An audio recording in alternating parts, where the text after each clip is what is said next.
انسانی ہمدردی، ہمہ گیر ہمدردی۔ نامی چیز انسانی ہمدردی ہے۔ رمضان کے مہینے کو نبی کریم صلی اللہ علیہ وآلہ وسلم نے شہر المواسات فرمایا ہے۔ یہ اپنے جیسے انسانوں، اپنے بھائیوں اور بہنوں کے ساتھ ہمدردی اور غم خواری کا مہینہ ہے۔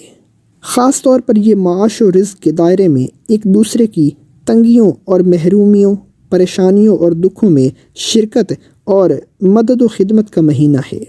آپ کی اپنی بھوک پیاس جہاں آپ میں تقوی، ضبط نفس، امر الہی کی اطاعت اور صبر کی صفات پیدا کرنے کا ذریعہ بن سکتی ہے، وہیں یہ آپ کو دوسرے انسانوں پر بھوک پیاس اور دکھ درد میں جو کچھ بیتتی ہے اس کا کچھ ذائقہ چکھاتی ہے۔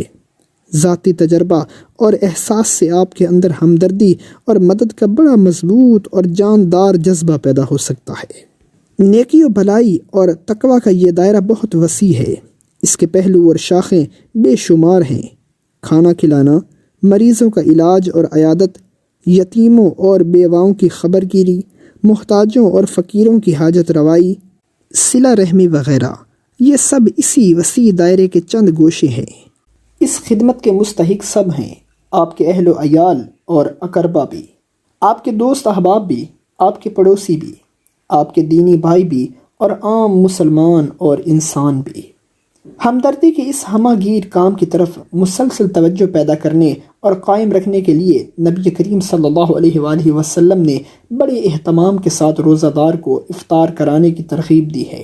آپ صلی اللہ علیہ وآلہ وسلم نے ارشاد فرمایا، جو شخص اس مہینے میں کسی روزہ دار کو افطار کرائے تو اس کے لیے گناہوں سے مغفرت اور دوزخ کی آگ سے رہائی ہے۔ اس کو اتنا ہی ثواب ملے گا جتنا روزہ دار کو، اور اس سے روزہ دار کے ثواب میں کوئی کمی نہیں آئے گی۔ ہم نے کہا، اے اللہ کے رسول صلی اللہ علیہ وسلم، ہم میں سب کے پاس تو اتنا سامان نہیں ہوتا کہ روزہ دار کو افطار کرائیں۔ فرمایا، اللہ تعالیٰ یہ ثواب اس کو بھی عطا فرماتا ہے جو ایک گھونٹ دودھ، ایک کھجور یا پانی کے ایک گھونٹ سے کسی روزہ دار کو افطار کرائے۔ پھر فرمایا، جو کسی روزہ دار کو پیٹ بھر کر کھانا کھلائے تو اللہ تعالیٰ اس کو میرے حوض سے ایسا سیراب کرے گا کہ پھر اسے کبھی پیاس نہ لگے گی، یہاں تک کہ وہ جنت میں داخل ہو جائے گا۔ بیہقی، راوی حضرت سلمان فارسی رضی اللہ تعالیٰ عنہ۔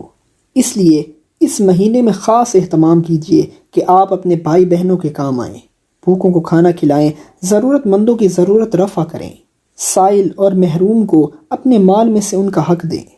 اس بات کو یاد رکھیے کہ گناہوں کی مغفرت، جہنم سے رہائی، حوض کوثر سے سیرابی، جنت میں داخلہ جیسے انتہائی عظیم انعامات مخلوق خدا کی خدمت سے ملتے ہیں، اور ان کو اظہار آسانی سے نماز، روزے اور صدقات کے بڑے بڑے ڈھیر ضائع ہو جاتے ہیں۔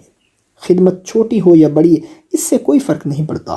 جو آپ کے پاس ہو اور دے سکتے ہوں وہ دے دیں، جو آپ کر سکتے ہوں وہ کر دیں۔ کسی چھوٹی سے چھوٹی چیز کو حقیر اور کم نہ جانیے۔ ایک وقت کا کھانا ہی ہو، ایک گلاس پانی ہی ہو، ایک روپیہ ہی ہو، ایک اچھی بات ہی ہو، ایک سفارش ہی ہو، ایک پیاسے کتے کی پیاس بجھانا ہی ہو، یہ سب کام آپ کو جنت میں پہنچا سکتے ہیں۔ اگر آپ کو یہ ویڈیو پسند آئی ہو تو اسے لائک کریں، دوسروں تک پہنچانے کے لیے شیئر کریں، اور مزید ایسی ہی معلوماتی ویڈیوز کے لیے ہمارے چینل عبد المالک ہاشمی کو سبسکرائب ضرور کریں۔ نئی اپڈیٹس کے لیے بیل آئیکن دبائیں تاکہ آپ کو ہماری ہر نئی ویڈیو بر وقت مل سکے۔ آپ کی حوصلہ افزائی ہمیں مزید بہترین مواد بنانے میں مدد دے گی۔ شکریہ۔